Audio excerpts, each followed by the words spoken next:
Bueno, muy bien. Buenas tardes a todos. ¿Cómo están? Espero que estén muy bien. En honor a los que se han podido sumar ahora, vamos a empezar. A medida que se vaya sumando gente, iremos agregando. Bueno, hoy vamos a compartir con ustedes un tema que me imagino que es moneda corriente, ¿no es cierto?, de esta época. Seguramente todo aquel que tiene en su casa o familiar o sobrino o nieto un niño o una niña seguramente tiene o cursó o está cursando un cuadro de infección respiratoria, ¿no es cierto? En esta época, incluso los adultos muchas veces también nos contagiamos de estos cuadros, entonces nos pareció que es un tema súper importante para tener en cuenta, para poder darles pautas a ustedes y herramientas, un poco para esclarecer y decir, bueno, me dijeron que tiene bronquiolitis, me dijeron que tiene laringitis, esto es normal, es lo que tiene. Entonces, un poco la idea es poder transmitirles información como para afrontar esta época del año que se viene con más herramientas. Obviamente siempre reforzando lo que es los controles de salud con sus pediatras de cabecera y ante situaciones puntuales que ahora vamos a conversar, lo que nosotros llamamos pautas de alarma. Siempre es importante que sepan que hay que acudir a la guardia a revisar a los niños, porque a veces, bueno, no podemos diferenciar solamente por lo que nos pueden transmitir a veces nuestros pacientes por teléfono, por mail, de la forma que sea, si es un cuadro grave o no. Entonces hay situaciones en donde sí o sí los tenemos que revisar, sobre todo niños muy pequeñitos, que ahora lo vamos a ver, o que tengan antecedentes de algún antecedente importante de salud. Así que bueno, un poco la idea es brindar herramientas para esta etapa que viene. No sé si me presenté, mi nombre es Belén Tornatore, yo soy médica pediatra, trabajo en el Hospital Austral, en la sede de Luján. Y bueno, agradezco al Plan de Salud por invitarme a compartir esta charla con ustedes. Como les dijo Eugenia antes, la idea es que ustedes puedan, si quieren, levantan la mano o creo que no sé si pueden abrir el micrófono ustedes o no, pero podemos dejar o lo mandan por el chat, no hay ningún problema. Pueden hacer las preguntas durante los temas que yo voy conversando o pueden dejarlos para el final. Al final vamos a dejar un espacio para que puedan sacarse dudas y preguntas.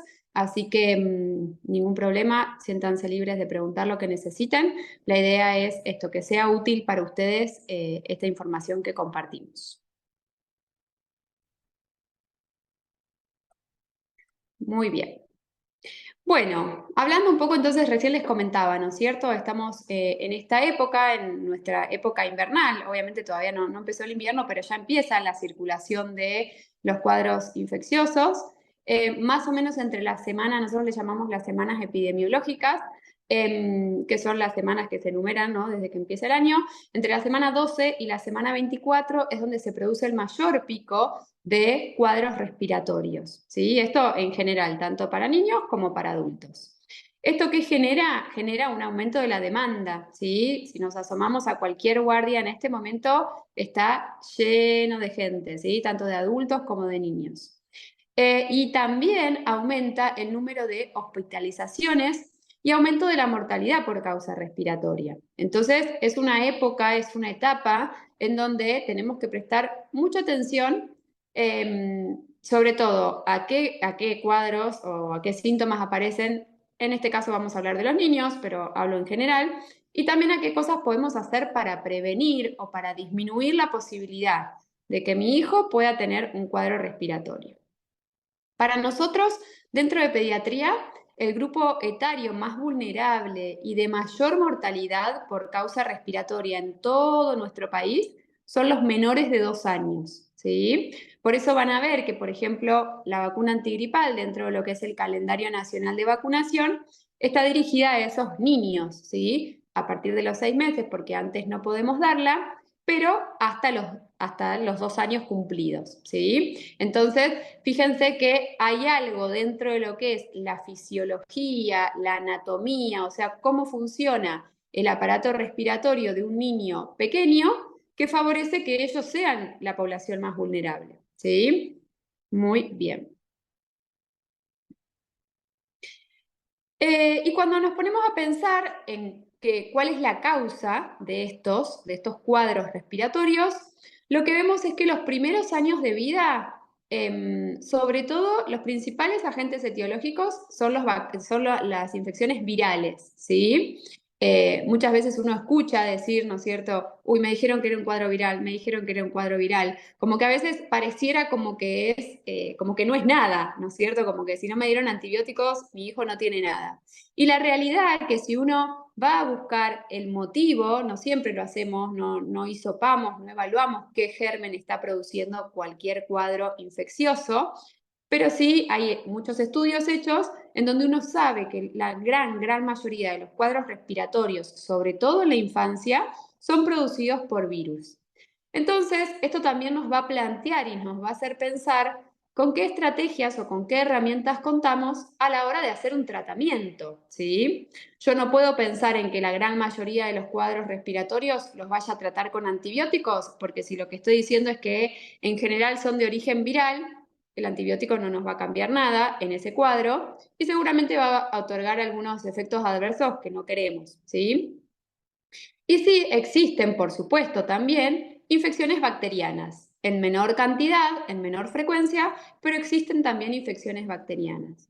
Y muchas veces también sucede que el cuadro puede empezar como un cuadro viral y dentro de su evolución aparece una bacteria en un medio en donde está todo inflamado, ya hay un proceso infeccioso en evolución y a veces, bueno, esa fiebre que venía mejorando y empeoró y ese niño que venía mejor pero otra vez empeoró, bueno, ahí estaremos más atentos porque seguramente se puede agregar una infección bacteriana. Muy bien. Vamos a hablar entonces cuáles son los factores de riesgo para las infecciones respiratorias. Fíjense, por un lado la falta de lactancia materna, ¿sí? Sabemos que a través de la lactancia materna ofrecemos un montón de anticuerpos y diferentes sustancias que favorecen lo que es el sistema inmunológico y el desarrollo del sistema inmunológico de un bebé chiquitito, ¿sí? Y este beneficio, digamos, de la lactancia materna es hasta que el niño siga tomando el pecho, ¿sí? Por eso decimos que siempre se otorga beneficios desde la parte inmunológica. Entonces, factores de riesgo, dijimos, falta de lactancia materna. Otro factor de riesgo importante para infecciones respiratorias es la vacunación incompleta. ¿Sí? Nosotros a veces estamos acostumbrados a decir, bueno, ¿cuáles son las vacunas que reciben los niños en los primeros años? Y si uno se fija, hay muchas de las bacterias que buscamos proteger con esas vacunas que se encargan de producir cuadros infecciosos graves respiratorios, ¿sí? O que pueden generar cuadros respiratorios. Entonces, la vacunación incompleta es otro factor de riesgo muy importante. Otras cuestiones tienen que ver con algunas cosas que no podemos cambiar, ¿no? Las dos primeras que mencioné, sí podemos fomentar o tratar de trabajar en que eso no suceda. En cambio, a veces sucede, por ejemplo, una prematurez o un bajo peso al nacer, que también son ambos factores de riesgo para infección respiratoria. También pues lo es la desnutrición, ¿sí? Obviamente que el sistema inmunológico de un niño que no está bien nutrido no es el mismo que si estuviera bien nutrido. Las condiciones de hacinamiento, ¿sí? Eso en cuanto a lo que es las condiciones de vivienda, también favorecen a que se desarrolle, a tener mayor riesgo de infecciones respiratorias. La época invernal, la asistencia a la guardería, ¿sí? Y esto es importante remarcar que es asistencia a la guardería y o hermanos menores en edad escolar, ¿sí? Hermanos pequeños se refiere, en general son hermanos mayores a ese bebé, ¿no? Pero esto es súper importante, ¿sí? Porque a veces, bueno, uno no es que pretende separar a los hermanos, pero sí tomar medidas en cuanto a lo que es la transmisión de los gérmenes, que por ahí mi bebito de 5 meses no va a la guardería, pero mi hija de 3 años le trae todos los bichos del jardín, ¿sí? Entonces, no es lo mismo que estar expuesto directamente, pero sí es un factor de riesgo agregado. Y por otro lado, algo también súper importante a tener en cuenta, que a veces no lo escuchamos tanto, pero es el tabaco, ¿sí? La contaminación ambiental que se produce por el tabaco o a veces por algunos tipos de calefacción, ¿sí? Cuando hay por ahí calefacción a leña, donde hay aire que está digamos, contaminado con sustancias que irritan la vía aérea, esa vía aérea irritada favorece o predispone al desarrollo de infecciones respiratorias, ¿sí? Entonces, hasta acá les compartí cuáles son los factores de riesgo para cualquier infección respiratoria. Y fíjense que acá lo que les menciono son los factores de riesgo para infección respiratoria aguda baja. Esto de IRAP a veces uno lo escucha mucho o lo pueden escuchar, digamos, en el ámbito médico o fuera del ámbito médico, pero IRAP es eso, es infección respiratoria aguda baja. ¿Cuáles son los factores de riesgo? Un bebito menor de 3 meses, que tenga el paciente, el niño, alguna inmunodeficiencia, ¿sí? Ni hablar que si hay una persona, ya sea adulta o niño, que tiene algún trastorno en lo que es el sistema inmunológico, eso puede favorecer a que esa persona se enferme más, ¿sí? Que haya cardiopatías congénitas, esto es otro factor de riesgo muy importante. Enfermedades pulmonares crónicas, como mencionamos antes, la prematurez y el bajo peso al nacer, la desnutrición, y también aparecen alteraciones del neurodesarrollo, como alguna parálisis cerebral o enfermedades neuromusculares. Si uno lo piensa, piensen que dentro de lo que es nuestro sistema respiratorio, lo que es la parte muscular es muy importante. Los músculos en una persona que no tiene ninguna complicación de estas que estoy nombrando, muchas veces, gracias a los músculos respiratorios, favorece a que nosotros podamos sacar, expectorar los mocos, sacar las secreciones, y eso hace que por ahí no se agrave o no se empeore o no se sobreinfecte dentro de un cuadro respiratorio. Entonces, una persona que tenga todo eso con algún tipo de alteración va a tener mayor riesgo que otra que no lo tiene. Muy bien, entonces, ahora les voy a contar un poco de los cuadros específicos, ¿sí? Como les decía antes, esto nos va a ayudar a pensar, bueno, ante qué cuadro estoy y qué cosas podré hacer para ayudar, ¿sí? Lo más frecuente es el catarro de vía aérea superior, ¿sí? Esto lo van a escuchar muy seguido. Fíjense que suele ser, en general, es causado por gérmenes virales. Los signos y síntomas pueden variar, no siempre están todos, pero fíjense que hablamos de congestión nasal, rinorrea, que es que chorrea el moco por la nariz. A veces puede haber secreción conjuntival. Esto es muy frecuente en niños que vemos, sobre todo a la mañana, después de haber estado en posición acostados o durmiendo toda la noche, que vemos que el moco sale por el ojo, ¿sí? Y por ahí pensamos, uy, es una conjuntivitis, hay que ver si hay que darle gotitas. Yo lo que siempre les digo es, fíjense si la conjuntiva, si la parte blanca del ojo también está colorada. Porque tenemos la nariz, está comunicada con el ojo, entonces, si yo tengo mucha secreción de moco en la nariz, seguramente a través de esa comunicación que hay y por la posición de acostado, pueda salir moco por el ojo, ¿sí? Entonces a veces son nenes que se despiertan y tienen hasta las pestañas pegadas de moco que no lo pueden ni abrir. Entonces ahí tratamos de limpiar con solución fisiológica, con agua tibia, así como para poder despegar ese moco y observamos si la conjuntiva está roja o no. Y ahí evaluaremos y bueno, lo puede ver el pediatra como para ver si es necesario además agregar algunas gotitas en los ojos. Pero en general es un signo, un síntoma muy frecuente en pediatría de ver que solamente por tener mocos, por tener un catarro, hay secreción de moco en el ojo. Y la fiebre puede estar o no, ¿sí? En general, estos son cuadros autolimitados. ¿Qué quiere decir? Que se resuelven solitos. No tenemos que hacer nada para que resuelvan. O mejor dicho, cosas que yo haga no va a hacer que se acelere el proceso. Habitualmente son cuadros que no nos traen complicaciones. Y otra cosa súper importante tener presente es que la tos que aparece en un cuadro de catarro de vía aérea superior puede durar entre 2 y 3 semanas, ¿sí? Es un montón.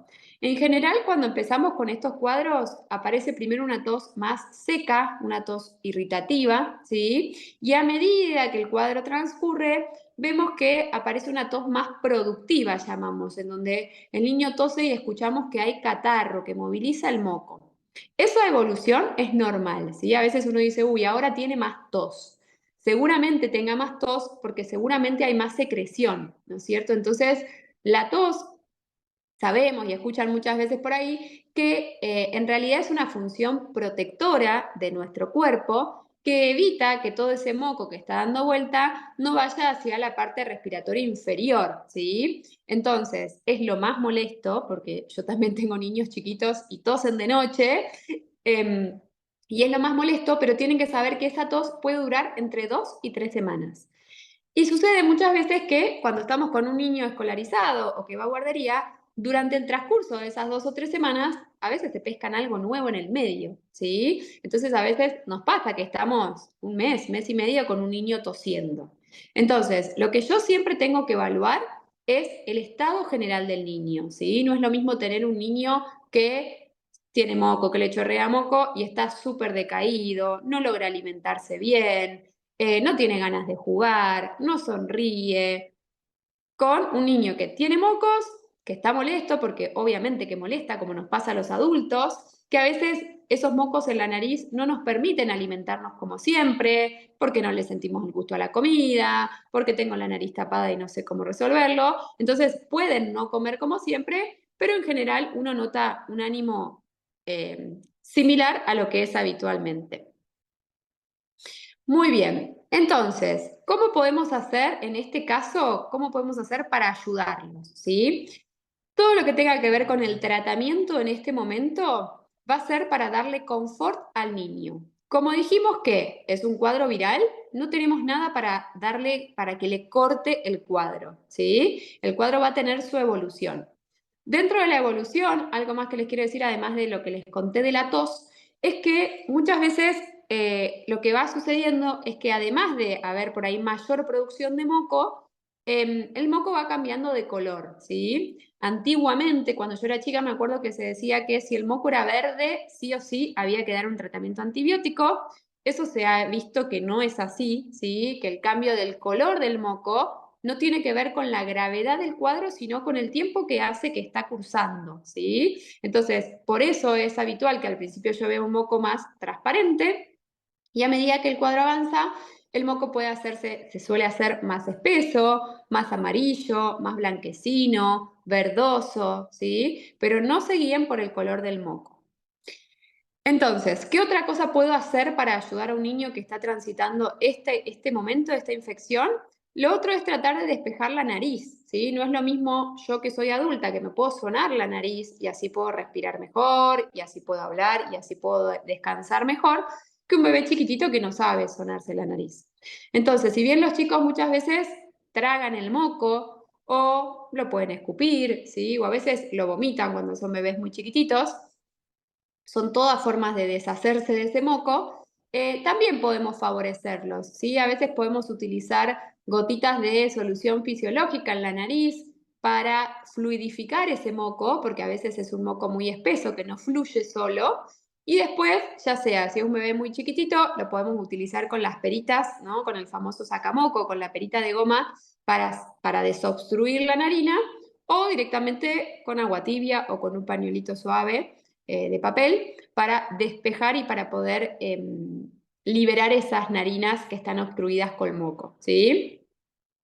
A veces yo siempre les hago hincapié en que uno vea qué es lo que lo favorece, porque seguramente en las distintas etapas del cuadro no va a ser lo mismo lo que necesita, y hay niños que se manejan diferente, ¿sí? Hay uno que sabe toser o que ya sabe sonar la nariz, entonces uno tampoco lo va a torturar a cada rato poniéndole gotitas, agarrándolo entre dos personas con el sacamoco para sacarle el moco. La idea, y no nos tenemos que olvidar de eso, es darles confort, ¿sí? A veces utilizamos los analgésicos, tal vez no tiene fiebre, pero puede pasar, como nos pasa a nosotros, que tengo un poco de dolor de cabeza porque estoy congestionada o me siento más o menos sin llegar a tener fiebre. Entonces pueden utilizar analgésicos, ¿sí? Pero lo que es importante tener en cuenta es antes tomar la temperatura, porque yo tal vez lo estoy dando como analgésico y tal vez dentro de ese cuadro que venía mejorando y que estaba todo bien, apareció una fiebre, ¿sí? Que nos va a hablar por ahí de una complicación. Entonces, si yo voy a dar un analgésico, asegurarme que no esté actuando también como antitérmico, ¿sí? Muy bien. Y después, esto que decimos ahí sin complicaciones, puede haber otras situaciones que pueden empeorar o complicar este cuadro. Fíjense ese nene que llora y se toca el oído, ¿sí? Tanto moco dando vuelta tranquilamente en un niño puede complicarse y generar una otitis, ¿sí? La anatomía de los niños, sobre todo la parte de la cara, ¿no es cierto?, es diferente a la de un adulto, está como más horizontal, es todo más cortito, ¿sí? Entonces es mucho más fácil que pueda un niño tener una otitis que un adulto.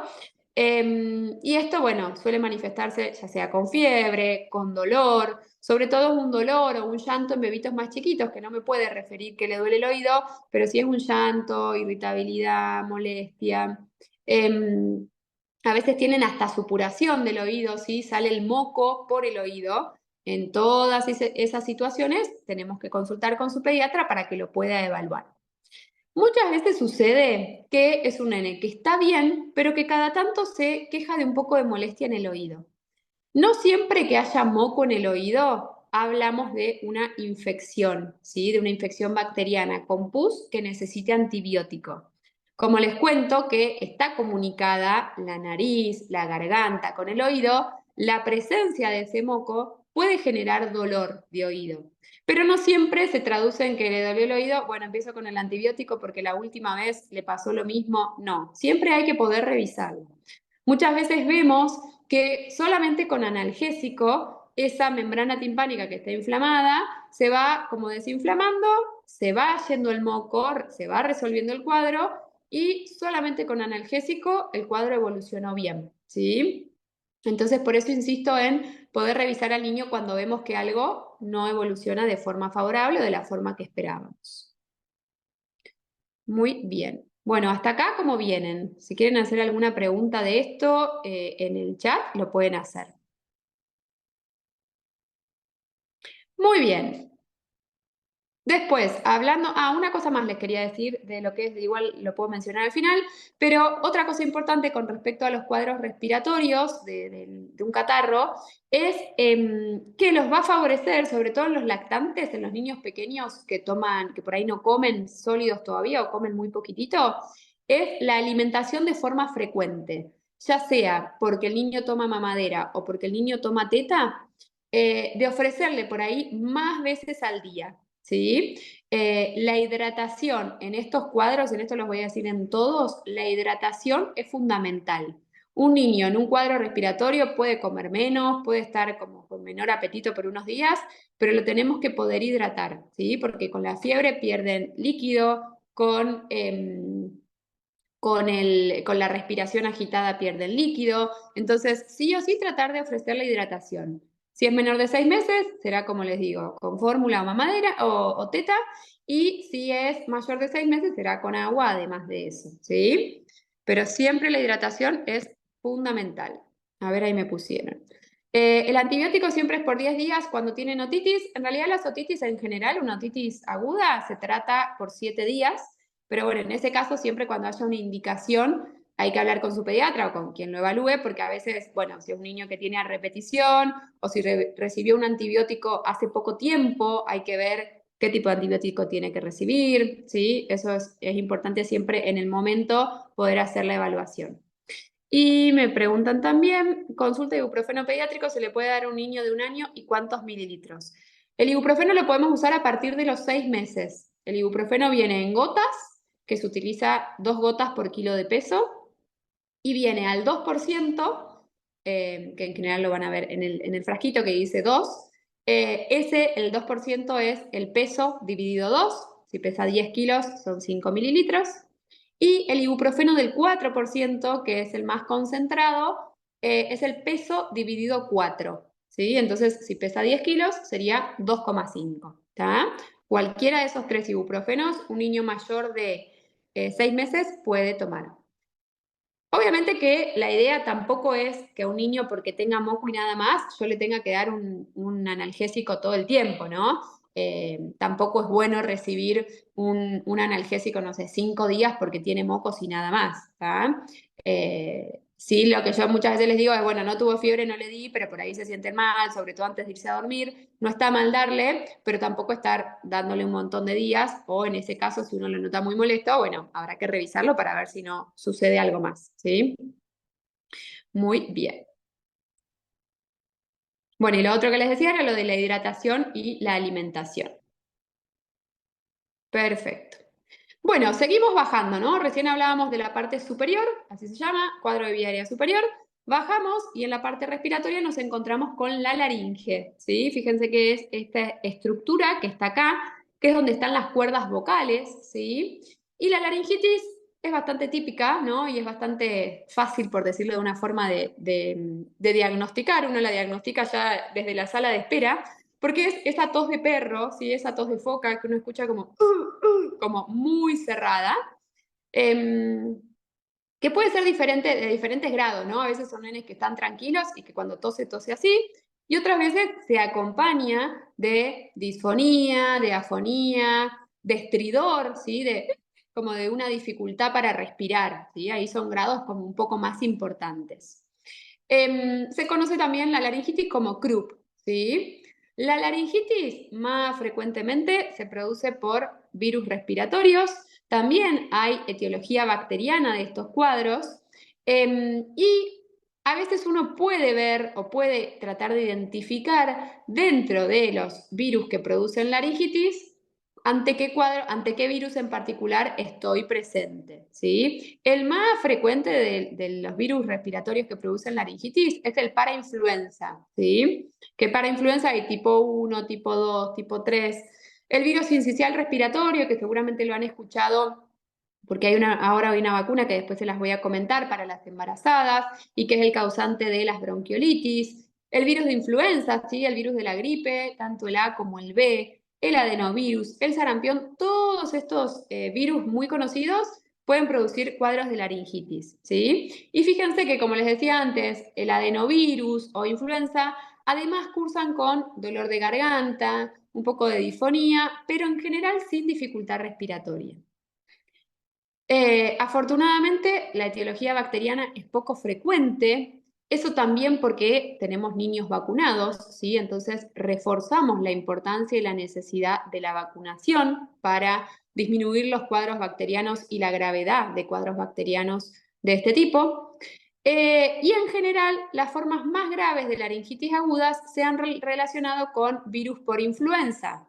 Vuelvo a lo mismo, fíjense que para influenza en la población de riesgo también tenemos vacunación.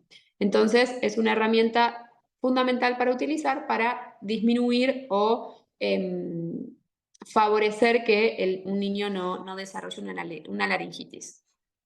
Fíjense acá cómo se ve una imagen de una laringe normal, ¿sí? Estas son las cuerdas vocales. Esto es como si yo me pondría a mirar como adentro de la boca de un niño, ¿sí? Como una manguera. Y ahí veo la laringe normal y abajo una laringe inflamada, ¿sí? En donde el lugar por donde pasa el aire, este lugar del medio, es mucho más chiquitito y las cuerdas vocales están inflamadas. Por eso tanto compromiso y uno escucha esto diferente la tos. En general, en una laringitis, dependiendo de la gravedad del cuadro, podemos utilizar ya sea medicación por boca, muchas veces utilizamos corticoides orales. Los corticoides orales en una etapa tuvieron como muy mala fama en cuanto a los efectos adversos de los corticoides.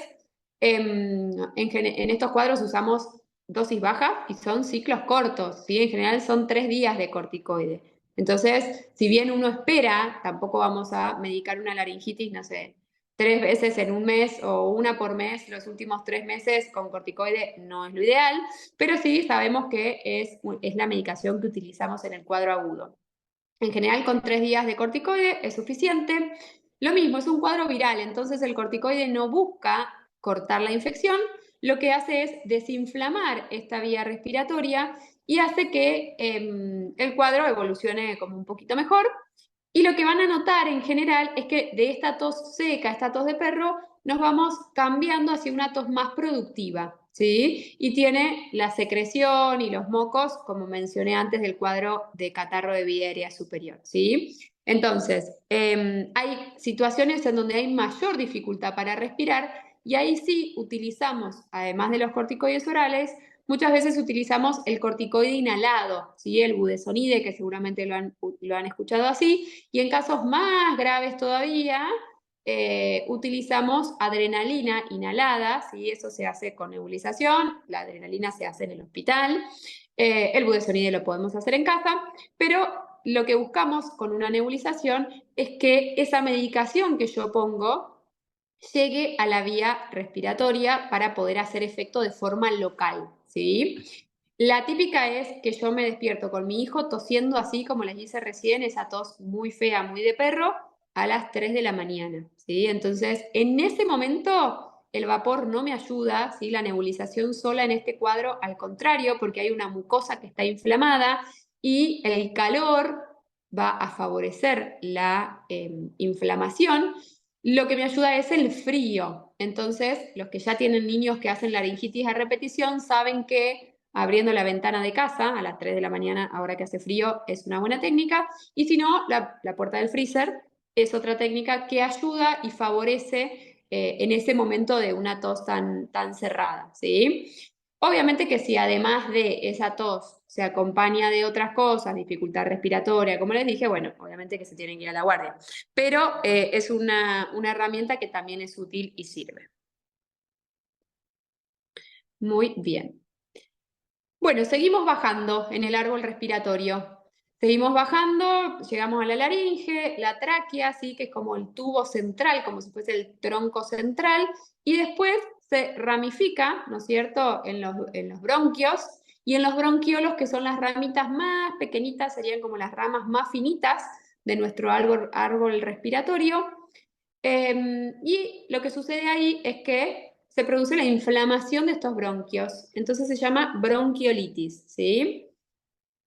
En realidad, esto es una cuestión de nomenclatura. Llamamos bronquiolitis al primer episodio de infección respiratoria aguda baja. Los siguientes los llamamos como broncoespasmos, ¿sí? Cuando yo digo es una bronquiolitis, yo ya sé que es el primer episodio que tiene ese nene y que tiene menos de 2 años. Eso es por definición. La etiología es viral, ¿sí? Y se expresa clínicamente por obstrucción de la vía aérea periférica, ¿sí? Periférica se refiere a que es esto que les digo, que es como lo más chiquitito del árbol bronquial. Fíjense que del lado izquierdo de la pantalla tenemos como un corte que yo hago a un bronquio, a un bronquiolo sano, ¿sí? Tenemos la pared del bronquio, la mucosa, que es como el ribetito más finito que está dentro de la luz, y por el medio pasa el aire. ¿Qué pasa en una bronquiolitis? Como consecuencia de una infección viral y de mi sistema inmunológico que quiere defenderme y genera un montón de inflamación, fíjense que se genera lo que estamos del lado derecho de la pantalla, en donde veo un bronquiolo inflamado. Esa pared muscular que veía finita se hace gruesa y además de hacerse gruesa, secreta moco. Entonces, esa luz que yo veía del bronquiolo del lado izquierdo amplia, se hace muy chiquitita, como se ve del lado derecho. Entonces, yo lo que voy a tener es que ese niño tiene que hacer mucho más esfuerzo para poder ingresar el aire hacia los pulmones, ¿sí? Entonces, ese mayor esfuerzo se traduce que yo veo que ese niño respira rápido, ¿sí? Usa músculos que habitualmente no usamos, ahora les voy a mostrar un videito de eso. Respiran muy rápido, vemos que inflan mucho la panza, vemos que se hunden las costillas, ¿sí? Y si esa agitación o esa dificultad respiratoria aumenta, vamos a ver también lo que se llama aleteo nasal, ¿sí? Que es que se mueven los músculos del ala de la nariz. Incluso a veces se hunde, como acá en el centro, digamos, de la parte superior del tórax, arriba del esternón, también se hunde ahí arriba. ¿Cuáles son los gérmenes que producen esto? Fíjense, el sincicial respiratorio se lleva el 20% de los casos. Estamos hablando que por definición es en menores de 2 años, ¿sí? Entonces es una población muy vulnerable. El virus de la influenza le sigue en cantidad. Fíjense que para esos dos tenemos vacuna para la mamá de ambas, ¿sí? De sincicial respiratorio y de influenza. para los menores de 6 meses, porque no los puedo vacunar. Y para el mayor de 6 meses, contra influenza tenemos vacuna, ¿sí? Entonces, fíjense que ahí estaríamos cubriendo casi un 80% de los gérmenes que producen estos cuadros. Otros gérmenes también son el adenovirus, el parainfluenza, el metaneumovirus. A veces pueden ir en conjunto, ¿sí? No es lo más frecuente, pero a veces hay un cuadro viral que puede ser por más de un virus. Muy bien, ¿cuál va a ser el tratamiento en una bronquiolitis? Eso dependerá del cuadro clínico que tenga el niño, pero lo que utilizamos son por un lado, broncodilatadores, ¿sí? Que lo que van a hacer es que ese bronquio que yo veo que está muy inflamado, la medicación inhalada o nebulizada hace que ese bronquio se abra un poquitito más. En la bronquiolitis solamente usamos en general es el salbutamol como broncodilatador. Y por otro lado, en realidad el tratamiento, como sabemos, cuadro viral, no hay nada para curarlo, pero sí es la hidratación, ¿sí? Los broncodilatadores. A veces los bebitos chiquitos necesitan kinesiología, no tanto al inicio. La bronquiolitis tiene una característica que es que primero es una etapa más bien obstructiva y después hay una etapa más secretora. Entonces, en general necesitamos de kinesiología, sobre todo en niños más pequeños, no en los más grandes, en la etapa más bien secretora, ¿sí? Para poder sacar los mocos y ayudarlos con eso. Y a veces, en algunos casos, también necesitamos el oxígeno, ¿sí? Que eso se hace de forma hospitalizado. Y el oxígeno lo que hace es abrir, broncodilatar esos bronquiolos que están tan obstruidos, ¿sí? Muy bien. Bueno, si quieren ir haciendo preguntas en el chat, las van sumando ahí. Ah, no, las respondí todas esas. Muy bien, bueno. Seguimos, hablamos entonces de toda la parte más de los conductos, ¿no es cierto? Y ahora que llevan el aire a los pulmones. Y tenemos también la neumonía. La neumonía es una infección, ¿sí? Del tejido, ¿sí? Del tejido pulmonar, del tejido respiratorio, que se acompaña en general de síntomas clínicos, como pueden ser la disnea, la fiebre, ¿sí? La disnea es la falta de aire o la agitación sería en un niño, y se acompaña en general de lo que nosotros hacemos al examen físico, que es de revisar al paciente de que entra menos el aire, ¿sí? Eso lo podemos ocultar. Y si hacemos una radiografía, vamos a ver la imagen. Fíjense, en este caso tenemos un tórax, ¿sí? El tórax se ve toda la parte ósea como más blanca y acá también se ve todo blanquito. Esta es la silueta del corazón, obviamente está todo superpuesto. Y acá tenemos lo que son la trama bronquial, ¿no es cierto? El árbol bronquial que se va ramificando y haciéndose chiquitito. Esta imagen blanca que vemos acá en el pulmón derecho, en la parte superior, no debería estar, ¿sí? Se debería ver más bien negrito como está del otro lado. Eso es una neumonía, ¿sí? Otra vez lo mismo, fíjense, la causa más frecuente de neumonía son los virus, ¿sí? Los virus no siempre dan estas imágenes así de consolidación que llamamos nosotros, sino que a veces es más un infiltrado, se llama, que se ve así, como más toda esa trama media irregular y más generalizada en todo el pulmón. Dentro de las bacterias, el neumococo, ¿sí? El Streptococcus pneumoniae, es el agente etiológico más frecuente identificado en las neumonías bacterianas de la comunidad. Eh, y la realidad es que sigue siendo el más frecuente, pero desde el año 2012 se agregó la vacunación contra neumococo en el calendario de vacunación y eso ha generado muchísima disminución de las infecciones bacterianas, ¿sí? Sobre todo la infección invasiva por neumococo, ¿sí? Hay otros gérmenes que también pueden producir infecciones bacterianas a nivel pulmonar, una neumonía, que también los tenemos cubiertos con nuestro calendario de vacunación. Bien, en la neumonía, ¿qué tengo que hacer? El tratamiento acá dependerá también, bueno, si yo sospecho, esto ya es más por ahí una cuestión médica, por la clínica, por la evolución del paciente, que yo sospeche si es una neumonía de origen viral, en ese caso va a ser el tratamiento de sostén. Y si hay una neumonía bacteriana, sí necesitamos antibióticos. Acá sí el tratamiento suele ser por 10 días, lo que es una neumonía de la comunidad, ¿no? De la comunidad llamamos al niño que puede hacer el tratamiento en la casa y no se tiene que internar. Y a veces pueden aparecer complicaciones de esta neumonía, es que tenga hipoxemia, o sea que ese compromiso pulmonar que tiene el niño no permita que llegue a tener una buena oxigenación de la sangre. A veces es tal el decaimiento que no pueden tolerar el antibiótico, entonces necesitamos internarlos porque necesitan el antibiótico endovenoso, o no logran hidratarse porque se sienten muy mal, o necesitan oxígeno, como dije antes, y a veces se pueden acompañar las neumonías por algunas complicaciones, ¿sí? Como puede ser un derrame pericárdico, o sea, eso, cuando uno tiene el diagnóstico de neumonía, va haciendo un seguimiento bien de cerca, ¿sí? Muy bien.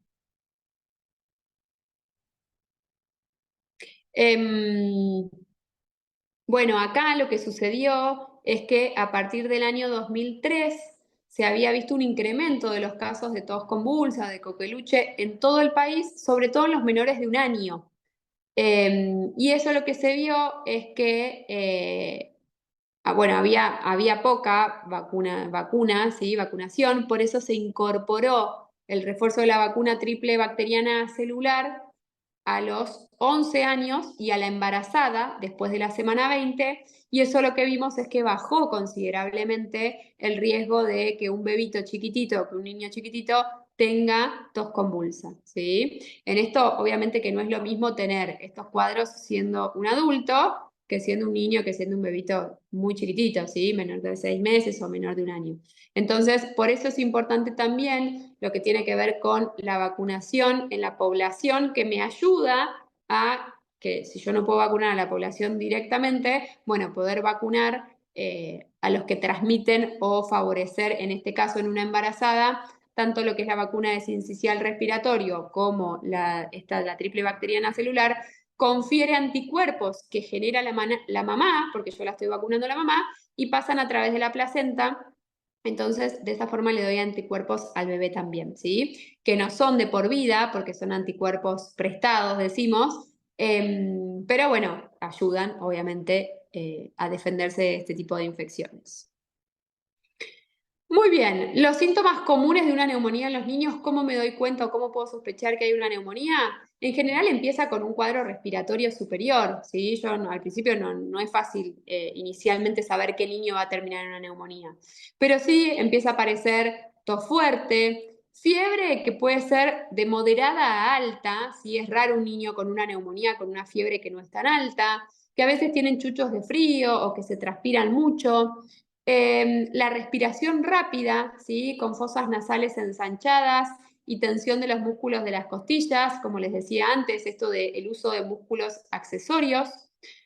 Que haya sibilancias, que yo me acerque, a veces me acerco al bebé o al niño y escucho que cuando saca el aire ya ahí se escucha algún tipo de silbido. Si hay algún tipo de dolor, ¿sí? Torácico, después de toser, siempre que hay un dolor llamamos como en puntada de costado, que uno puede identificar y decir, me duele acá cada vez que respiro, eso siempre tenemos que descartar que no haya una neumonía. Que haya mucho malestar, ¿sí? En general, cuando tenemos un niño que está con un cuadro de catarro y nada más, uno se da cuenta que yo le doy el antitérmico, estaba hecho un trapito con fiebre, le doy el antitérmico y a los 20 minutos, media hora, está saltando de vuelta arriba del sillón como si nada hubiera pasado, y capaz que otra vez a las 4 horas empieza a pasar el efecto del antitérmico, vuelve a subir la fiebre y ahí ya lo noto de vuelta decaído. Un niño con una neumonía en general, por más que yo le dé el antitérmico, la fiebre baja un poco, pero el niño sigue siendo un trapito, ¿sí? Mucho decaimiento. Y muchas veces se acompaña también de vómitos o de falta de apetito, ¿sí? La falta de apetito no una falta de apetito de que no quiero comer tanto porque tengo un poco de mocos, suele ser como muy marcado. Y a veces puede suceder que haya, acompañando estos cuadros, labios o uñas de los dedos azules, ¿sí? Eso me habla de que se está oxigenando mal la sangre, o confusión y mucha dificultad para despertarse, ¿sí? Ahí con estos dos últimos ya estoy hablando de cuadros más severos, ¿sí? Entonces, repasando en qué situaciones tenemos que ir a la guardia, cuáles son las pautas de alarma que tenemos que tener en todos los cuadros respiratorios. Por un lado es la dificultad para respirar, ¿sí? Uso de músculos que habitualmente no utilizamos para respirar. Vemos que, como les decía antes, inflan mucho la panza, se hunden las costillas, respiran rápido, de forma constante. Esto es importante tener en cuenta porque a veces yo tengo un bebito de 6 meses que está con un poco de fiebre, que tiene un poco de moco y por ahí le doy la teta y piensan que si tengo la nariz tapada y al tomar la teta también se tapa la boca, seguramente se agite un poquito cuando toma la teta, pero después se pasa, ¿sí? Digo porque a veces salen corriendo ante el primer cuadro de que lo ven un poquito agitado y tampoco es la idea esa. Sobre todo también uno, porque como les decía antes, tenemos en esta época el sistema muy colapsado y porque también muchas veces no es bueno que ustedes esperen 2 horas o 3 horas en una sala de espera donde tal vez tenía solo un cuadro de moco y se lleva otra cosa peor del niño que tosió al lado, ¿no es cierto? Entonces, estas herramientas de saber ante qué casos tengo que consultar es importante. Dificultad para alimentarse, ¿sí? Sin dudas, un niño enfermo no va a comer igual que un niño que está sano, pero que sí tenemos que ver que se logre hidratar, ¿sí? Que esa dificultad respiratoria, que esa bronquiolitis, que ese cuadro que está cursando, por lo menos pueda tomar agua y veamos que hace pis, ¿sí? En general, los signos de hidratación van a ver que si uno le ve la boca, tiene saliva, se ven lágrimas cuando lloran, hacen pis, todo eso me habla de un niño que está bien hidratado. Esto es lo que les decía antes, los bebés que solo reciben leche, a veces la dificultad respiratoria puede generarle dificultad para hidratarse, ¿sí? Porque yo para poder hidratarme tal vez me agito mucho, si estoy con una bronquiolitis, entonces bueno, eso es un motivo de consulta para evaluar si logra hidratarse como necesita, ¿sí? Porque además dijimos que respirar rápido hace que pierdan más líquido, si tienen fiebre hacen que pierdan más líquido, entonces a veces por ahí comen pero no comen la frecuencia con la que necesitamos, ¿sí? Para compensar la pérdida que están teniendo de líquidos. Otro motivo de consulta es si hay una fiebre persistente sin mejoría de la curva térmica después de 2 días de evolución. A veces sucede que hay un poco de moco y nada más y uno ve al niño bien, pero la fiebre no baja, ¿sí? Fiebre que no empieza a espaciarse. A veces no es tan alto el valor, pero que yo veo que cada 4 horas otra vez tiene, otra vez tiene. Uno lo que esperaría en un cuadro autolimitado es que después de 48, 72 horas, yo vea que el nene que tenía cada 4 horas, bueno, empezó cada 6, después cada 8, tuvo a la mañana y recién a la tardecita volvió a tener. Eso ya me habla de una curva térmica en donde la fiebre se está espaciando, ¿sí? Ya, evidentemente el cuadro se está autolimitando. En caso de que la fiebre persista, siempre es importante poder revisarlos cuando pasan 48 horas de una fiebre constante, porque tengo que ver si ese moco, que era solo moco, no se agregó algo más, ¿sí? Se puede haber agregado una otitis, ¿sí? O alguna otra cosa. Y otra pauta de alarma va a ser un decaimiento marcado, un decaimiento muy notorio a pesar de que baje la temperatura. Lo que les decía antes con la neumonía, ¿no? Baja la fiebre, le constaté que el termómetro bajó, pero el niño sigue siendo un trapito. En ese caso, necesitamos siempre poder observarlo, ¿sí? Muy bien. Ahí veo que me están haciendo preguntitas, creo que ya... Ah, miren, acá les quiero mostrar, es un bebé chiquitito, entonces la realidad es que se nota bastante, es grosero, no siempre en un bebé más grande lo van a notar así, y nos identifica, pero yo para que les quede grabado qué es lo que tenemos que prestar atención. Fíjense, bueno, acá se los va diciendo, aleteo nasal, ¿no? Está usando, esto a este niño ya está con mucha dificultad respiratoria. Tiene aleteo nasal. Tiene tiraje, ¿sí? El tiraje es eso que veíamos antes. El que se hunde, ¿sí? Tiraje subcostal. Se hunde las costillas por debajo de las costillas y a veces entre las costillas.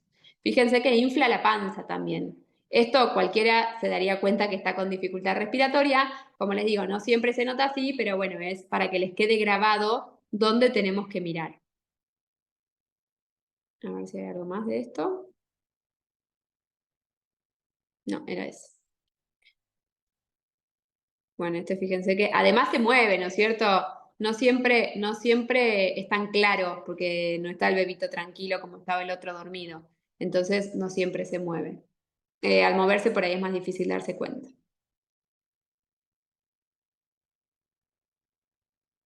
Ahí va. Bueno, entonces, ¿qué hacemos con todo esto? Nuestro objetivo tiene que ser tratar de prevenir estos cuadros. ¿Cómo voy a poder prevenirlos? Por un lado, la alimentación saludable, ¿sí? Está demostrado que cuando un niño se alimenta de forma sana, en donde hay alimentos reales, en donde no hay consumo o no hay tanto consumo de ultraprocesados, ¿sí? De galletita de paquete, de snack salado, que papita, que cualquier snack que venga en paquete, ¿sí? Mucho consumo de azúcares, mucho consumo de gaseosas, todo eso lo que hace es que nuestra microbiota, ¿sí? Nuestras bacterias o bichitos que viven dentro de nuestro cuerpo no estén en condiciones de poder defendernos como si nosotros, de la misma forma que si nosotros comiéramos de forma sana, ¿sí? Lo que se ha visto es que no solo impacta a nivel intestinal, sino que en todo nuestro organismo una dieta sana nos va a ayudar en lo que es la actividad y el desarrollo del sistema inmunológico, ¿sí? Por otro lado, la lactancia en los niños en donde podamos, en donde las madres deseen, todo el tiempo que podamos mantener una lactancia nos va a favorecer a disminuir estos cuadros graves, sobre todo, ¿no es cierto? Está completamente demostrado que los niños que no reciben lactancia materna tienen mucho mayor riesgo de poder hacer una bronquiolitis con una internación, ¿sí? Lo que tiene que ver con la morbimortalidad de estos cuadros. ¿Qué más podemos hacer en casa? Dos cosas fundamentales. Ventilar los ambientes. Empieza el frío y todos queremos mantener la casa cerrada. Y ahí no hay circulación, ¿no es cierto? No circula el aire y los gérmenes, si yo entro y estornudo, quedan ahí y podemos contagiar a más personas. Entonces, ventilar los ambientes en casa es súper importante, en casa, en el trabajo, ¿sí? En donde lo podamos hacer. La higiene frecuente de manos es otra herramienta fundamental, ¿sí? Nos tocamos la nariz, nos tocamos la boca, muchas veces no nos damos cuenta, usé un pañuelito, me soné la nariz y el virus lo voy transmitiendo por todos lados, ¿sí? Entonces, el lavado de manos es muy importante. Esto es lo que decíamos antes cuando hay niños pequeños que por ahí los hermanos van a guardería o a jardín y le traen los bichitos a los hermanos más pequeños que están en casa. Yo siempre les recomiendo, traten de hacer que se laven las manos cuando llegan, de sacarse el guardapolvo. A veces llegan y se tiran de cabeza a los hermanitos. Entonces, por ahí tener en el auto un poco de alcohol, como para, por lo menos, siempre lo mejor es el lavado de manos, pero por lo menos poder hacer como una primera limpieza antes de llegar a casa. La vacunación completa, ¿sí? Fíjense todos los gérmenes que mencionamos que están cubiertos dentro de nuestro calendario de vacunación. Tenemos afortunadamente un calendario muy completo, pero lamentablemente estamos viendo baja cobertura, ¿sí? Por olvidos, por modas, por lo que sea, que hace que aparezca, no solo es riesgoso para ese niño, sino también para toda la sociedad, ¿sí? Porque empiezan a circular algunos gérmenes que por ahí teníamos erradicados o que había menos circulación. Entonces es muy importante revisar los calendarios de vacunación. Les agrego, dijimos, no solo de los niños, ¿sí? Tratar de cumplirlos como corresponden. Recuerden que la vacuna antigripal está indicada entonces en los niños entre 6 meses a 2 años a todos. La primera vez que se recibe la vacuna antigripal son 2 dosis separadas de un mes. Si ya el año pasado hice su esquema, este año le tocará una sola vez. Y después los niños que necesitan seguir recibiéndola de forma anual serán los que tienen algún tipo de predisposición que mencionamos antes, los que tienen broncoespasmos, los que tienen alguna enfermedad inmunológica, alguna enfermedad del corazón, o sea, alguna situación que haga que esa persona tenga mayor vulnerabilidad de tener el virus de la gripe. La vacunación en las embarazadas, ¿sí? Me interesa o es importante saber, dijimos, la triple bacteriana celular en la embarazada, la vacuna contra el sincicial respiratorio, eso se agregó a partir del 1 de marzo en nuestro calendario de vacunación, a partir de la semana 36 a la embarazada. en ese caso lo que hacemos, como les mencioné antes, es que los anticuerpos que genera la mamá me sirven para ese bebé en donde va a estar en una situación vulnerable, ¿sí? Entre los 0 y los 6 meses, es por ahí, sobre todo los que nacen en época de frío, ¿no es cierto? Y los puedo proteger de esa forma, es súper importante. Y también la vacunación contra la gripe de la mamá en los primeros 10 días del puerperio, es en el embarazo o en los primeros 10 días de puerperio. Eh, es importante para también proteger a los bebitos recién nacidos, chiquititos que todavía no los puedo vacunar. Y bueno, por último, los controles médicos periódicos, ¿sí? A veces sucede que por ahí son niños que se enferman de forma frecuente y tal vez el pediatra de cabecera no se entera porque fueron a la guardia, porque fueron a la salita, porque los vieron acá, los vieron allá. Y no es lo mismo para el pediatra tener la información de decir, se tuvo 3 otitis en el último invierno. A decir, no, yo acá en la historia clínica tengo anotado que no tuvo nada, ¿sí? Entonces, es muy importante que ustedes puedan hacer los controles médicos, más allá de que también vamos viendo cómo crece un niño, ¿no? Vamos a ver que no es lo mismo un niño que se enfermó un montón de veces, seguramente pueda estar alterado su crecimiento, ¿no es cierto? Su progresión de peso, y uno lo puede entender porque, según la gravedad que tenga, ¿no? Pero lo puede entender porque estuvo enfermo y estuvo comiendo menos, ¿sí? Pero por eso es importante poder conversar con el pediatra si sus hijos necesitan algún cuidado o alguna atención en particular. Muy bien. Bueno, espero no haberlos aburridos ni mareado. Ahí voy a leer algunas preguntitas, pero si quieren abrir los micrófonos pueden hacerlo. No sé si lo pueden hacer y si no lo podemos habilitar y si no mandan al chat. A ver, dice, ¿se recomienda hacer lavado nasal para sacar todos los mocos?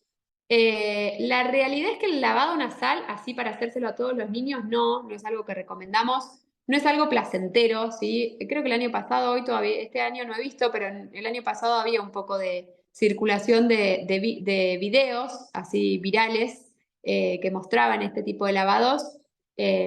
No es fácil hacerlo, no es algo que sea placentero. Entonces, yo lo que siempre les recomiendo es que sea algo favorable para el niño, ¿sí? Si yo puedo desobstruir las narinas para que ese bebito descanse mejor, para que ese bebito pueda tomar la teta mejor, buenísimo. Pero no porque le escucho un ruidito del moco que va y que viene y a mí me molesta, lo voy a torturar 8 veces al día poniéndole solución fisiológica y sacándole con la perita, ¿sí?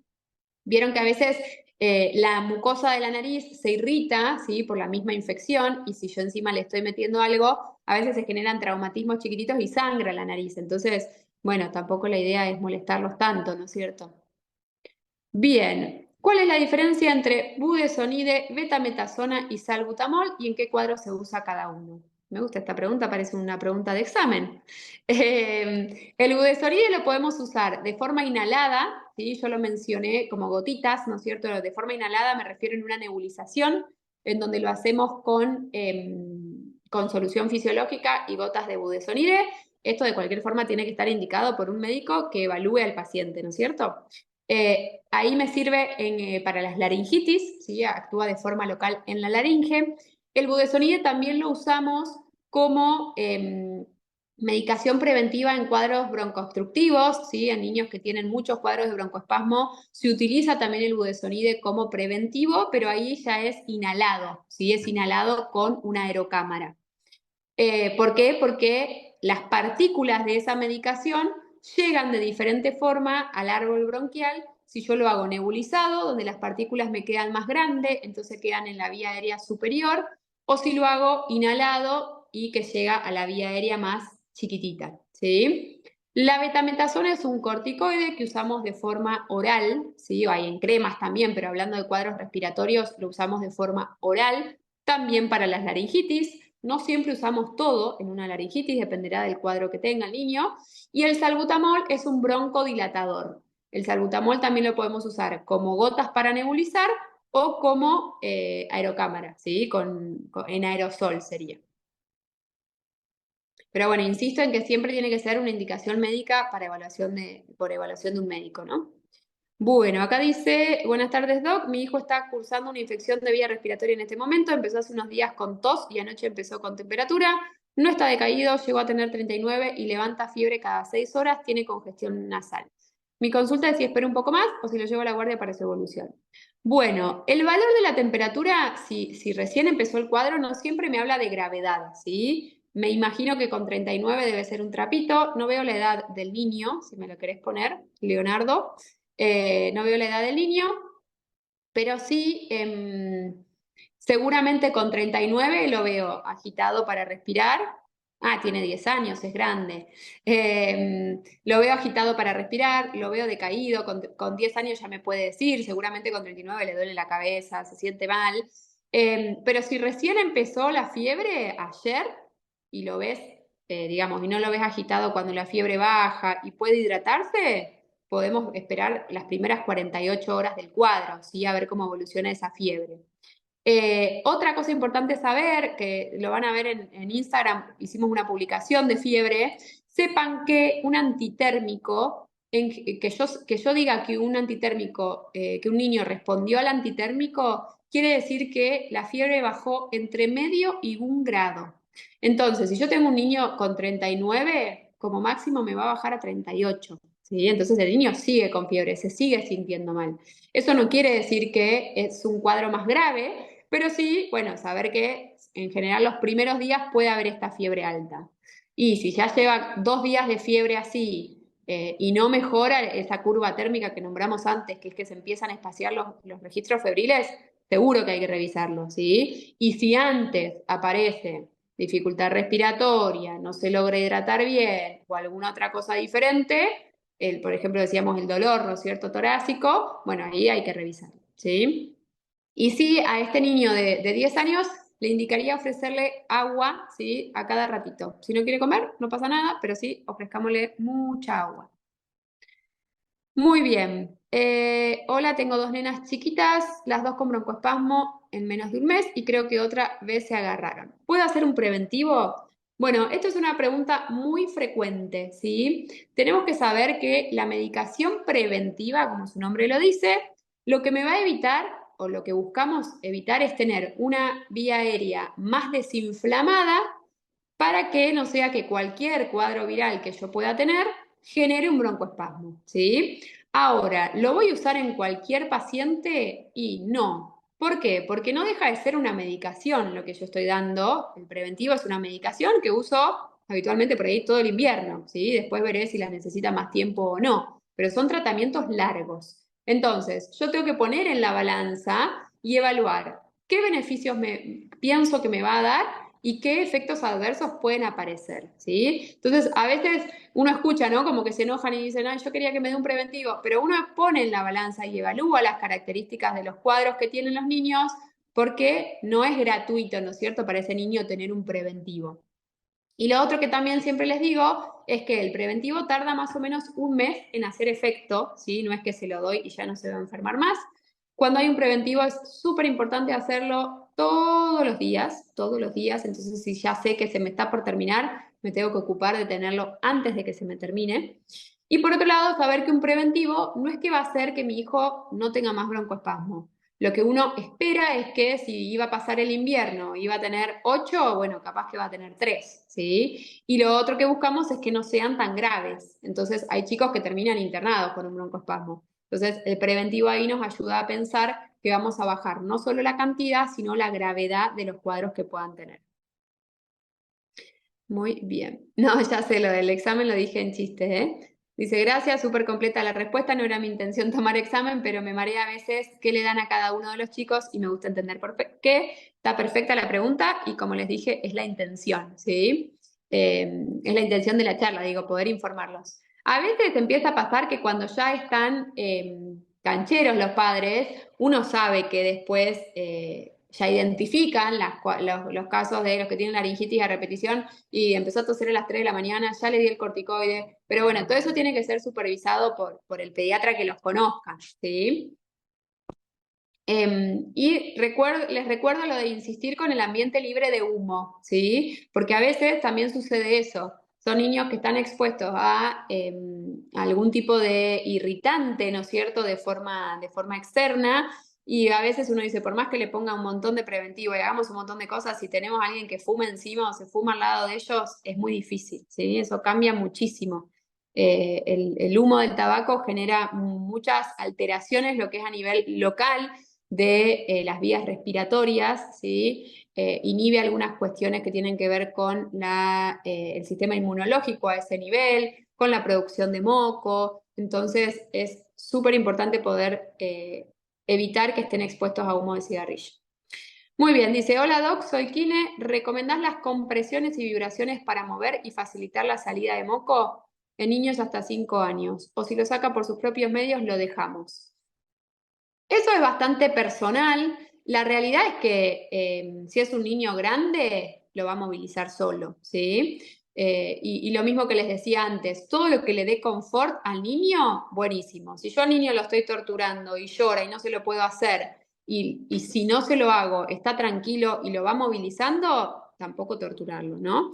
En general son los que por ahí usamos más la kinesiología, son niños chiquitos que les dificulta más por ahí el poder eliminar los mocos, las secreciones, no se saben sonar la nariz, por ahí no tienen buena tos, ¿sí? Sin duda que muchas veces lo favorece, pero bueno, no es que que es una indicación generalizada para todos, ¿sí? Y lo que sí es importante con respecto a la kinesiología es que a veces, utilizada de forma muy temprana en una bronquiolitis, puede no ser buena, ¿sí? Digo, no es que van a lastimar, pero sí a veces produce mayor obstrucción. Si uno muchas veces puede ocultar a un niño con una bronquiolitis antes de kinesiología y después de kinesiología, muchas veces después de hacer movilizaciones, los escucha más obstruidos, ¿sí? Entonces, nos pasa a veces que cuando yo trabajaba en internación, que al principio el kinesiólogo nos decía, no tiene secreciones, no lo voy a molestar, no lo voy a tocar. Después cuando el cuadro avanza y se pone más secretor, ahí sí hay como mayor trabajo de movilización y vibración.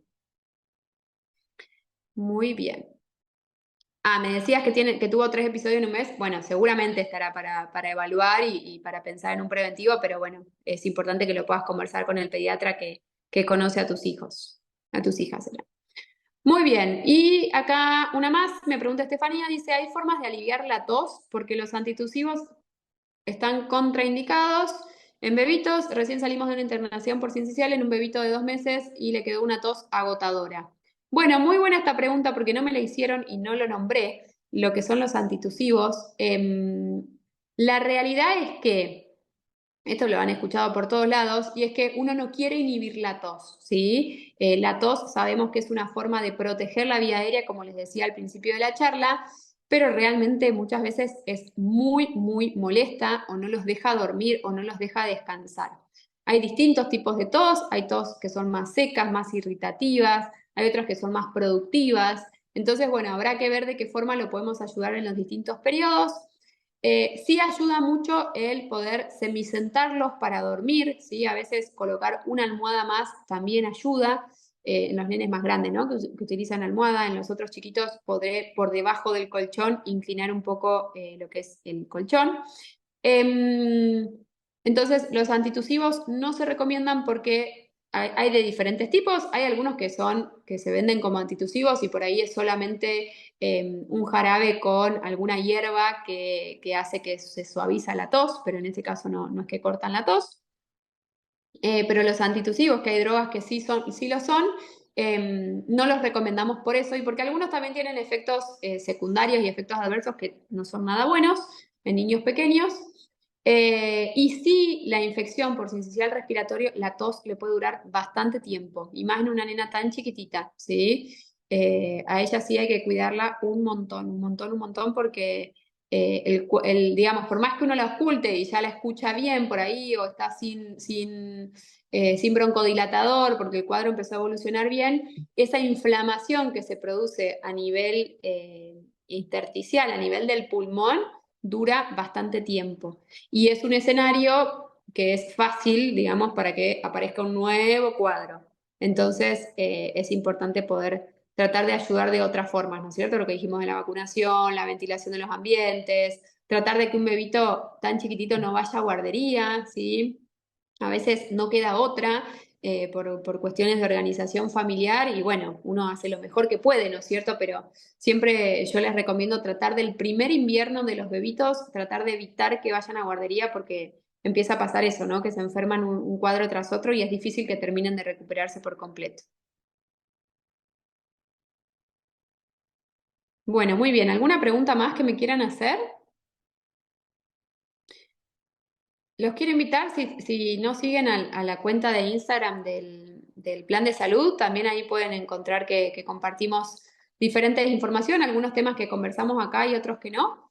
Y bueno, estamos haciendo charlas, estos webinars de forma mensual. El próximo no tenemos fecha todavía, pero suelen ser así a fin de mes. En 4 semanas seguramente va a ser el siguiente. Y el próximo va a ser el taller prenatal y cuidados de recién nacido.